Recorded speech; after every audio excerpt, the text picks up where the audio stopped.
Bienvenue à toutes et à tous. Nous parlerons dans cette vidéo de divisibilité à travers la résolution d'un exercice dit de niveau 1, c'est-à-dire un exercice a priori accessible à tout élève dès la fin de collège, début lycée.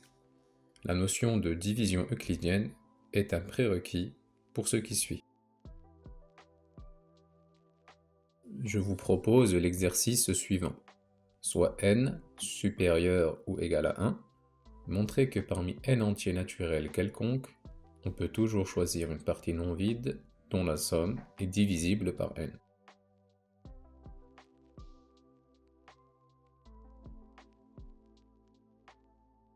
Il s'agit là d'un exercice posé aux euros x et ns. Illustrons cet exercice avec un premier exemple dans le cas où n est égal à 3, en considérant les entiers naturels 4, 7 et 11.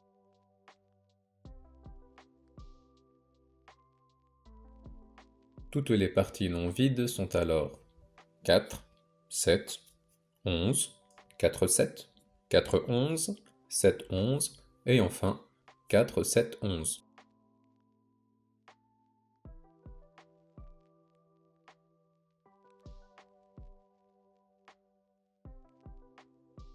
Les sommes des éléments de ces parties sont simplement 4, 7, 11, 4 plus 7, 4 plus 11, 7 plus 11, et enfin 4 plus 7 plus 11.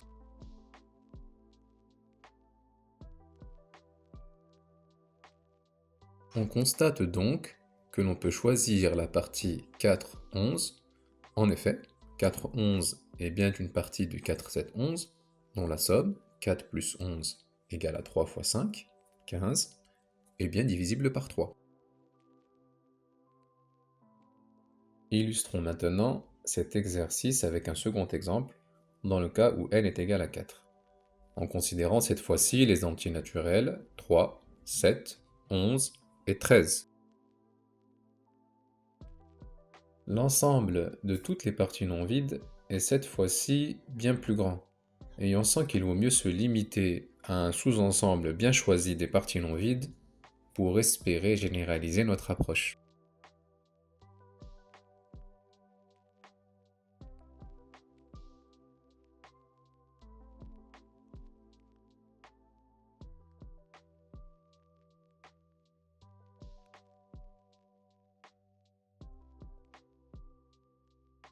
Limitons-nous alors aux 4 parties croissantes 3, 3, 7, 3, 7, 11 et 3, 7, 11, 13.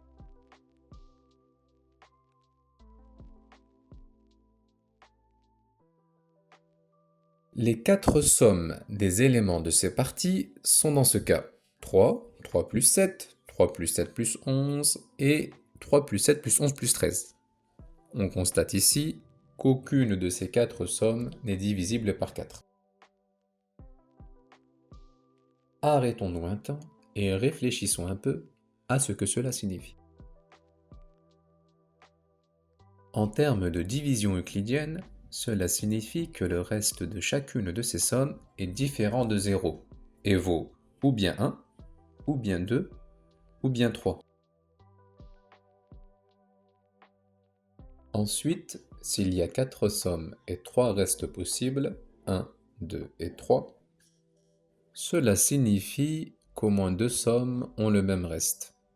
Cette idée, ou évidence, c'est ce qu'on appelle communément le principe des tiroirs. Si 4 chaussettes sont rangées dans 3 tiroirs, alors au moins un tiroir contient une paire de chaussettes. Si l'on revient à notre exemple, on constate que ce sont les deuxième et quatrième sommes qui ont le même reste égal à 2. Là où cela devient intéressant, c'est qu'en faisant la différence des sommes 3 plus 7 et 3 plus 7 plus 11 plus 13, on obtient un nombre divisible par 4. Et puisque la partie 3, 7 est inclus dans la partie 3, 7, 11, 13, leur différence fait sens. Et 11, 13 est bien une partie non vide de 3, 7, 11, 13, dont la somme 11 plus 13 égale à 24 est bien divisible par 4. Reprenons cette approche pour proposer une solution dans le cas général.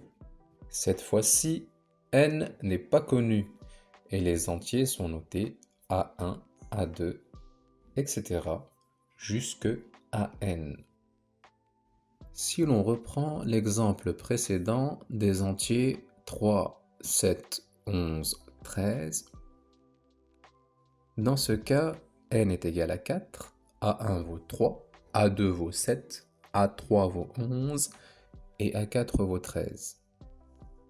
Mais revenons au cas général. On peut se limiter, comme précédemment, aux n parties croissantes suivantes, A1, A1, A2, etc., A1 jusque à n, et s'intéresser aux sommes A1, A1 plus A2, etc., A1 plus jusque à n. Si l'une des sommes est divisible par n, par exemple la ième somme SI, valant à 1 plus jusque à i, SI étant la somme de A1, A2 jusque à i. Alors, les entiers A1 jusque à i forment une partie non vide dont la somme est divisible par n. Et on a trouvé une solution à notre problème.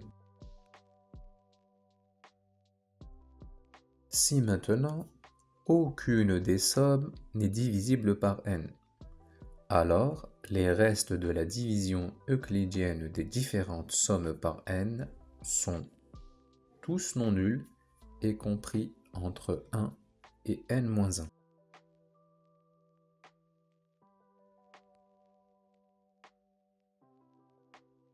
On obtient ainsi n restes R1, R2 jusque Rn parmi n-1 valeurs possibles.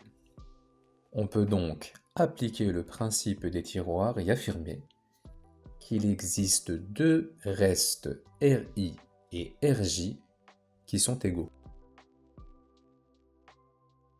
On peut alors soustraire l'ensemble I à l'ensemble J pour obtenir la partie AI plus 1, AI plus 2, etc. jusque à J, dont la somme valant Sj moins Si est divisible par n. L'ensemble AI plus 1, AI plus 2, etc. jusque à J est donc une solution, ce qui achève la résolution de notre problème.